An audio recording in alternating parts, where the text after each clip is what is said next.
Greetings and good morning. This is Emunah Y'srael, Solonomics 101. It's getting warm and I'm loving it. It was cold for a minute, but I'm back outside because it's getting warm. Babies are playing, birds are chirping, and some interesting stuff is going on. So when I see an opportunity to comment on pop culture, I really try to study it from a Solonomics perspective. And this last one actually just happened yesterday. No, I did not watch the entire thing. I heard it was like 3 hours and 30 minutes. I don't have that kind of time to watch something like the Oscars, but I thought it is interesting this morning as I'm watching all of the outtakes to comment on things from a broader perspective. Now, if anybody knows, I've been, promoting us reading our history collectively and discussing it and, reading about the things that happened before. It's good to read about ancient times. It's also good to read about recent times, civil rights time, post-slavery, slavery, things of this nature. All of the narratives, that's specifically what we're paying attention to. Now, what is very, very interesting, I had to write this down because they say if we don't know history, we're doomed to repeat it. And if we don't know what we're listening to, we don't know what people are alluding to, I beg to ask the question, are they laughing with us or at us? Are they laughing with us or at us? Are they laughing at our ignorance? Are they laughing at our weakened state? Are they laughing at the fact that we have no resources and we keep begging? A few months ago I did a video talking about basically the relationship and why quote-unquote black people need approval from Europeans. And some people are like, oh, I can't believe she said that. But the reality is, when we listen to the conversation from a different perspective, that's basically what it is. So basically, Chris Rock was the presenter, and his job, he's not new to this. He's not new to being around white people.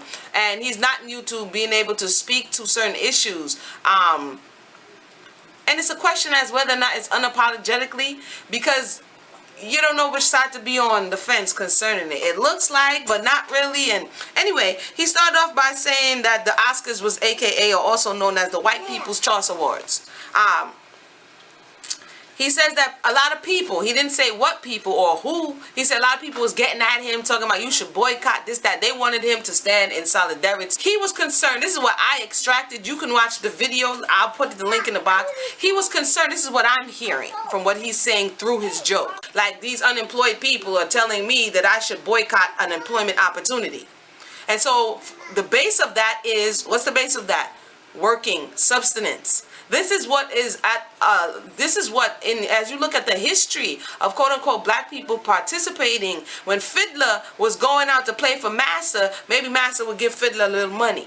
When they went out and put on blackface, imitating you, a lot of them did it for money. I was just reading, or I did another video about the coon songs, where it is that they were doing these coon songs, and it was black people because they wanted money. The base survival of life to be able to sustain yourself. This type of behavior oftentimes is motivated by how am I going to eat, where am I going to live, and whether or not I'm going to speak out for truth and righteousness, or I'm going to have my family. He went on to sell, I don't know if it was a joke or what, but he went on to sell Girl Scout cookies.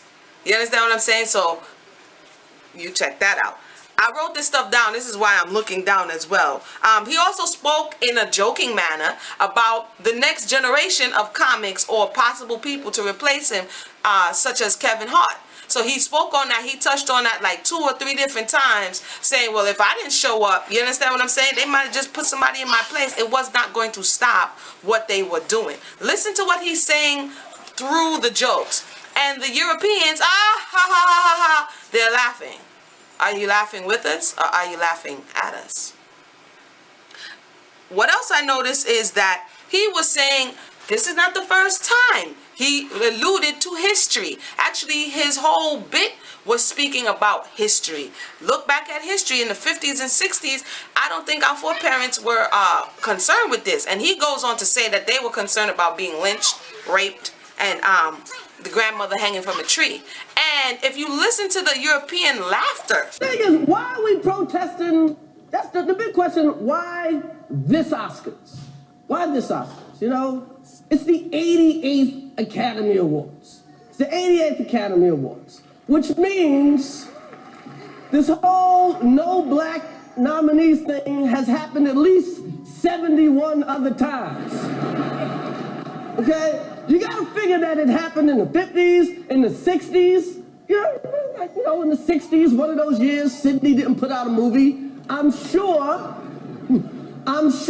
there were no black nominees some of those years, say 62 or 63, and black people did not protest. Why? Because we had real things to protest at the time. You know? We had real things to protest. You know, we're too busy being raped and lynched to care about who won Best Cinematographer. You know? At the point in which he's saying this, it explodes. The room explodes with laughter. I'm trying to figure out what part of that was funny. They weren't as quiet as when Stacey Dash came on the stage like, yo, I'm the new ambassador or the director of, what is she? Of Minority Outreach Program for the Oscar. It's hard to get a job, and that's, you know, it's right up there for black actors. But let me tell you some good news. The Academy has taken steps to fix this problem, and that is why it is my honor to introduce the new director of our Minority Outreach Program. Please welcome Miss Stacey Dash.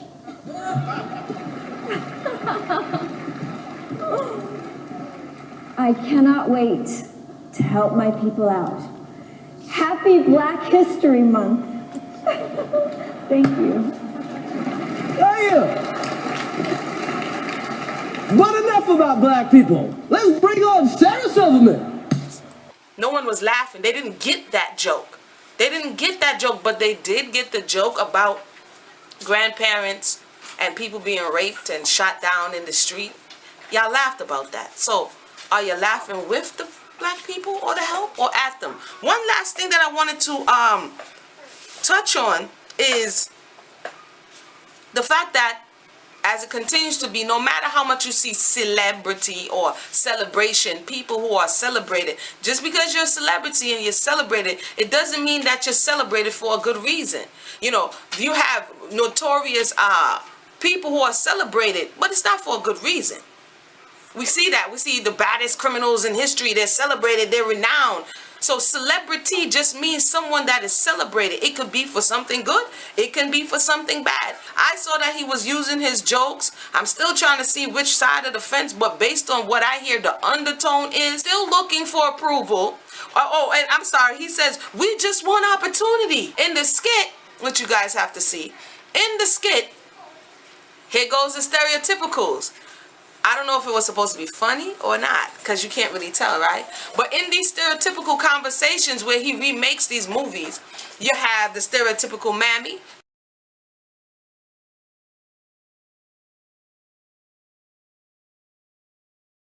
who with the wrestling with the guy on the gun. You should have called back my agent, the angry black woman stereotypical.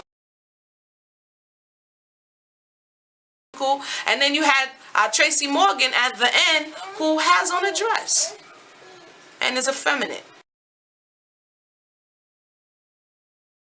Pretty much stereotypical. So what they're saying to you is, if you want to be in our award ceremonies, this is where we celebrate you for playing the role that we say you are fit to play. Nothing has changed. And they did it again and everybody is laughing, but I'm not seeing if you seeing that the only time you will be celebrated is if you play a criminal.